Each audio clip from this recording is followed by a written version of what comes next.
Hello friends, welcome back to our YouTube channel Vanijya learning with Parvesh. तो friends, जैसा कि आपको पता है हमारे चैनल पर इंटरनेशनल बिजनेस की सीरीज चल रही है। तो उसी सीरीज को आज मैं कंटिन्यू करते हुए आपके लिए बहुत ही इंटरेस्टिंग टॉपिक लेके आया हूँ, concept of intellectual property. Intellectual property क्या होती है और इंटेलेक्चुअल प्रॉपर्टी राइट्स क्या होते हैं, इंटेलेक्चुअल प्रॉपर्टी को कैसे प्रोटेक्ट किया जाता है। तो आज हम इस वीडियो में उसी के बारे में बात करेंगे और आई होप आप इस वीडियो को वॉच करने के बाद आपके सारे डाउट्स क्लियर हो जाएंगे। तो friends, without wasting any times, let's get started. तो फ्रेंड्स, आइए हम समझते हैं इंटेलेक्चुअल प्रॉपर्टी का कॉन्सेप्ट। एक्चुअल में इंटेलेक्चुअल प्रॉपर्टी क्या होती है। तो जैसे कि यहाँ पे इंटेलेक्चुअल प्रॉपर्टी जो होता है ये दो वर्ड से मिलकर बना है, इंटेलेक्चुअल प्लस प्रॉपर्टी।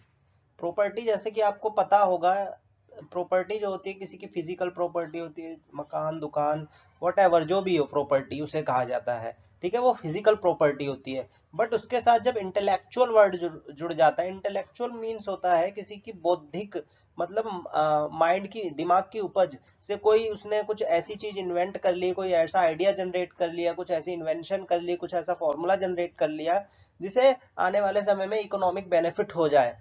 तो उस टाइप की प्रॉपर्टी को इंटेलेक्चुअल प्रॉपर्टी कहा जाता है। इसे एक तरीके से हिंदी में बौद्धिक संपदा भी कहते हैं या दिमाग की उपज भी कह सकते हैं, क्रिएटिविटी ऑफ माइंड भी कह सकते हैं। जो किसी के माइंड से कुछ क्रिएट हुआ और उसे इन फ्यूचर इकोनॉमिक बेनिफिट उठाया जा सके, तो उस टाइप की प्रॉपर्टी को इंटेलेक्चुअल प्रॉपर्टी कहा जाता है। इसका इसको क्या कहते हैं, ये एक तरीके की इंटेंजिबल प्रॉपर्टी होती है, इसे छुआ नहीं जा सकता। तो इस तरीके की प्रॉपर्टी को इंटेलेक्चुअल प्रॉपर्टी कहा जाता है। तो फ्रेंड्स, मैंने डायग्राम के थ्रू तो आपको समझा दिया। अब थोड़ा सा हम इसे पढ़ लेते हैं, एक्चुअल में इंटेलेक्चुअल प्रॉपर्टी क्या होती है और क्या क्या पॉइंट इसमें ऐड हो सकते हैं। तो intellectual property is a unique creativity of mind of a human being is called intellectual property. ये बहुत ही इजी कॉन्सेप्ट है इंटेलेक्चुअल प्रॉपर्टी का। इंटेलेक्चुअल प्रॉपर्टी वही होती है किसी के माइंड की क्रिएटिविटी को, उसके माइंड में कुछ ऐसी क्रिएटिविटी आई, तो वो एक यूनिक क्रिएटिविटी है, तो उसी को इंटेलेक्चुअल प्रॉपर्टी कहते हैं। मे बी इन फ्यूचर उससे कोई इकोनॉमिक बेनिफिट उठा लिया जाए, तो इस टाइप की एक्टिव प्रॉपर्टीज को इंटेलेक्चुअल प्रॉपर्टी कहा जाता है। तो इंटेलेक्चुअल प्रॉपर्टी के अंदर कई चीजें इंक्लूड होती है, तो हम वन बाय वन समझते हैं। किसी का कोई ऐसा आइडिया हो, कोई बिजनेस आइडिया हो, जैसा कि आजकल शार्क टैंक एक मूव टेलीविजन पर एक शो आ रहा है, तो उसके अंदर लोग अपने आइडियाज पिचेस करते हैं, वहां पे इन्वेस्टर को बताते हैं, तब इन्वेस्टर उसमें इन्वेस्टमेंट करते हैं।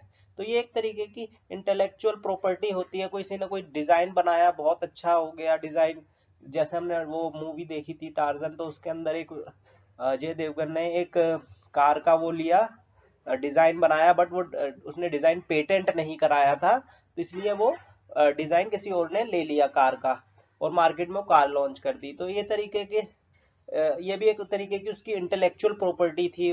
उस फॉर्मूला किसी ने बनाया किसी भी दवाई का, कोई आर्टिस्टिक्स वर्क है, किसी ने कोई इन्वेंशन की, ये सब, ये तो कुछ एग्जांपल है इंटेलेक्चुअल प्रॉपर्टी के। तो इसी टाइप की प्रॉपर्टीज को इंटेलेक्चुअल प्रॉपर्टी कहा जाता है। ठीक है, तो basically the intellectual IP denote है यहाँ पे इंटेलेक्चुअल प्रॉपर्टी से। Is a intangible property. Intangible property वो होती है जिन्हें छुआ नहीं जा सकता। Intellectual property refers to creation of mind. ये माइंड की उपज होती है किसी की भी, उसी को इंटेलेक्चुअल प्रॉपर्टी कहा जाता है। Intellectual property has no physical existence. इसका कोई फिजिकली नहीं छुआ जा सकता है, इसलिए इन्हें इंटेलेक्चुअल प्रॉपर्टी कहा जाता है। तो फ्रेंड्स, आपको आई होप ये कॉन्सेप्ट अच्छे से क्लियर हो गया होगा। आइए फ्रेंड्स, अब हम जानते हैं इंटेलेक्चुअल प्रॉपर्टी राइट्स क्या होते हैं या इंटेलेक्चुअल प्रॉपर्टी को कैसे प्रोटेक्ट किया जाता है। तो हम वन बाय वन पॉइंट्स पढ़ते हैं। In simple words, property which comes from the human being brain and for which government give protection is called intellectual property rights. जब भी कोई किसी की इंटेलेक्चुअल प्रॉपर्टी होती है, किसी की भी कोई भी दिमाग की उपज होती है, कोई आइडिया, डिजाइन या कुछ भी फॉर्मूला होता है, तो गवर्नमेंट उसको प्रोटेक्शन देती है, तो उसी को ही इंटेलेक्चुअल प्रॉपर्टी राइट्स कहते हैं। तो बेसिकली गवर्नमेंट प्रोटेक्शन क्यों देती है, ताकि कोई और भी जो है उसका इकोनॉमिक बेनिफिट ना उठा सके। Because nobody can avail economic benefit from inventor intellectual property. Suppose that कोई इंटेलेक्चुअल प्रॉपर्टी, आपने कोई डिजाइन बनाया, उसकी मार्केट में बहुत डिमांड है, आपने उस डिजाइन को पेटेंट या कुछ भी बनाया, आप उसे पेटेंट नहीं कराया, उसको इंटेलेक्चुअल प्रॉपर्टी राइट्स नहीं लिए आपने, तो क्या होगा, उसको कोई और कॉपी करके उससे क्या करेगा, उससे इकोनॉमिक बेनिफिट लेगा। तो इसलिए इंटेलेक्चुअल प्रॉपर्टी राइट्स लेना बहुत जरूरी हो जाता है, तो उसी को इंटेलेक्चुअल प्रॉपर्टी राइट्स कहते हैं। मैंने कुछ पॉइंट्स और लिखे हैं, हम वन बाय वन पढ़ते हैं। In other words, protection provide by government to intellectual property creator through various intellectual property, ठीक है, इंटेलेक्चुअल राइट्स। तो कई सारे इंटेलेक्चुअल प्रॉपर्टी राइट्स होते हैं जिन्हें हम वन बाय वन पढ़ेंगे। Protection of intellectual property of inventor is called intellectual property rights. In India, government provide many types of intellectual property rights, like patent provide कराती है, कॉपीराइट, ट्रेडमार्क, ये सब intellectual property rights के type से है। ये कई सारे हो सकते हैं, मैंने सिर्फ दो तीन ही इंपॉर्टेंट पॉइंट्स लिए हैं जो एग्जामिनेशन पॉइंट ऑफ व्यू से बहुत इंपॉर्टेंट हो जाते हैं। तो let's discuss one by one in next slide. तो फ्रेंड, जैसा कि मैंने आपको बताया, कई तरीके के इंटेलेक्चुअल प्रॉपर्टी राइट्स होते हैं, तो उसमें से कुछ दो तीन मेन इंटेलेक्चुअल प्रॉपर्टी राइट्स को हम समझने की कोशिश करेंगे, बाकी आप बुक में से पढ़ सकते हैं। तो फ्रेंड, सबसे पहला इंटेलेक्चुअल प्रॉपर्टी राइट होता है पेटेंट। आपने ये नाम बहुत सुना होगा कि पेटेंट राइट्स होते हैं कुछ।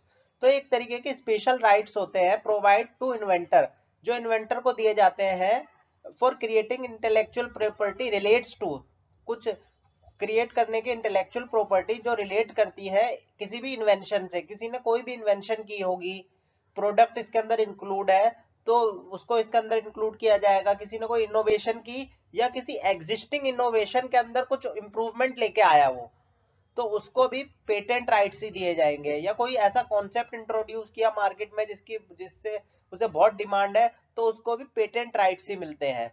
तो मैं एक एग्जांपल के थ्रू आपको बताता हूँ पेटेंट राइट्स को। तो सब पहले लेते हैं, अगर किसी, हमने एक मूवी देखी थी टार्जन, तो उसके अंदर एक अजय देवगन ने एक कार का एग्जाम्पल, एक कार का डिजाइन बनाया था, और वो डिजाइन उसने अपने कुछ पार्टनर्स को दिखाया था, और उसके पार्टनर्स को वो डिजाइन बहुत पसंद आया, तो उन्होंने उसके साथ चीट किया और वो डिजाइन चोरी कर लिया, क्योंकि उसने वो डिजाइन जो था पेटेंट नहीं कराया था। तो इसीलिए पेटेंट लेना जरूरी हो जाता है, उस पर एक अधिकार मिल जाता है कि उस तरीके का कुछ भी इन्वेंशन कोई और नहीं कर सकता, उसके पास पेटेंट राइट होता है। तो इस टाइप के राइट्स को पेटेंट राइट कहा जाता है। तो तो फ्रेंड्स, अब हम पढ़ते हैं कॉपीराइट का कॉन्सेप्ट। तो कुछ प्रॉपर्टी, इंटेलेक्चुअल प्रॉपर्टी जो होती है, जो वो पेटेंट से प्रोटेक्ट नहीं की जा सकती, तो उन प्रॉपर्टीज को कॉपीराइट के थ्रू प्रोटेक्ट किया जाता है। तो उसके अंदर कुछ आ जाते हैं, जैसे किसी ने म्यूजिकल वर्क है, कोई बहुत अच्छा गाना गाता है, उसका गला बहुत सुरीला है, तो एक तरीके से वो उसकी एक इंटेलेक्चुअल प्रॉपर्टी है। तो वो एक तरीके, तो उस चीज को पेटेंट राइट के अंदर इंक्लूड नहीं किया जाता, उसके लिए कॉपीराइट मिलता है। तो मैं आपको एक सेकंड जो पॉइंट है उसके थ्रू समझाने की कोशिश करता हूँ। Suppose that YouTube content creation work, YouTube पे हम कोई कंटेंट बनाते हैं और उस कंटेंट को हम पब्लिश करते हैं। सपोज दैट हमने किसी और का कुछ बैनर वगैरह उठा के अपने यूट्यूब चैनल पे डाल दिया, तो वो हमें तुरंत कॉपीराइट मिल जाएगा अगर हम किसी और का कंटेंट यूज करेंगे। तो इस टाइप के कंटेंट्स को कॉपीराइट कहा जाता है। तो फ्रेंड्स, मैंने कॉपीराइट के दो एग्जांपल और लिख रखे हैं, उन्हें भी समझते हैं। अगर कोई आर्टिस्टिक वर्क करता है, किसी के हाथ में कोई कलाकारी है, पेंटिंग अच्छी करता है या कुछ भी करता है, तो वो भी कॉपीराइट के अंदर आ जाता है। कोई उसे यूज नहीं कर सकता है, तो उसे कॉपीराइट्स मिल जाते हैं उस चीज के, इंटेलेक्चुअल प्रॉपर्टी के। किसी ने कोई मूवी बनाई, उसने अपने चैनल पे पब्लिश की, किसी ने मूवी वीडियो बनाई, अगर वही वीडियो की कोई और अपने चैनल पर डाउनलोड करके पब्लिश करता है, तो उसे तुरंत कॉपीराइट स्ट्राइक मिल जाएगी। तो इस टाइप के जो वर्क्स होते हैं, इन केसेस में कॉपीराइट राइट्स दिए जाते हैं किसी भी इन्वेंटर को, जिसने भी वो आइडिया या इंटेलेक्चुअल प्रॉपर्टी क्रिएट की है। तो फ्रेंड्स, अब हम थर्ड पॉइंट पढ़ते हैं, ट्रेडमार्क। ट्रेडमार्क तो आपने बहुत सुना होगा, किसी भी कंपनी का लोगो जिससे हम आइडेंटिफाई कर पाए, ये किसी सेपरेट कंपनी का ब्रांड है, तो उसी को ट्रेडमार्क कहा जाता है। तो आइए हम पढ़ते हैं। ट्रेडमार्क इज अ वर्ड, ये एक शब्द है या सिंबल है, और combination of it that identify goods made by individual और इंटेलेक्ट और अ कंपनी, ठीक है। तो so it is also intellect of human being. तो ट्रेडमार्क वही होता है, वर्ड हो सकता है या सिंबल हो सकता है या कॉम्बिनेशन हो सकता है इन दोनों का। तो उसी को ट्रेडमार्क कहा जाता है। ये किसी भी इंडिविजुअल के दिमाग की उपज भी हो सकती है, या किसी कंपनी का कोई ब्रांड भी हो सकता है, तो उसी को ट्रेडमार्क कहा जाता है। सपोज दैट हम एक एग्जांपल है, एप्पल का एक ट्रेडमार्क है कटा हुआ एप्पल, तो एप्पल का ट्रेडमार्क है, जिससे कोई भी कस्टमर किसी भी गुड्स को आसानी से आइडेंटिफाई कर सकता है ये एप्पल का है। कोई एलजी का फ्रिज है तो एलजी का अलग से उसका लोगो होता है, हायर का अलग फ्रिज का सेपरेट लोगो होता है, तो इससे आइडेंटिफाई किया जा सकता है, और ये ट्रेडमार्क कोई और यूज भी नहीं कर सकता है। तो ये भी एक तरीके का अधिकार हो जाता है, ट्रेडमार्क राइट्स मिल जाते हैं इन्वेंटर को, अगर किसी ने कोई लोगो या इन्वेंट की इंटेलेक्चुअल प्रॉपर्टी राइट्स ले लिए हैं तो। आई होप फ्रेंड्स आपको हमारी ये वीडियो पसंद आई होगी, और इस वीडियो को देखने के बाद आपके सारे पॉइंट्स क्लियर हो गए होंगे। अगर आपको कोई पॉइंट क्लियर नहीं होता तो आप मेरे से कमेंट बॉक्स में पूछ सकते हैं, और आप हमारे चैनल को सब्सक्राइब कर सकते हैं आने वाली अपकमिंग वीडियोस के लिए। Thank you.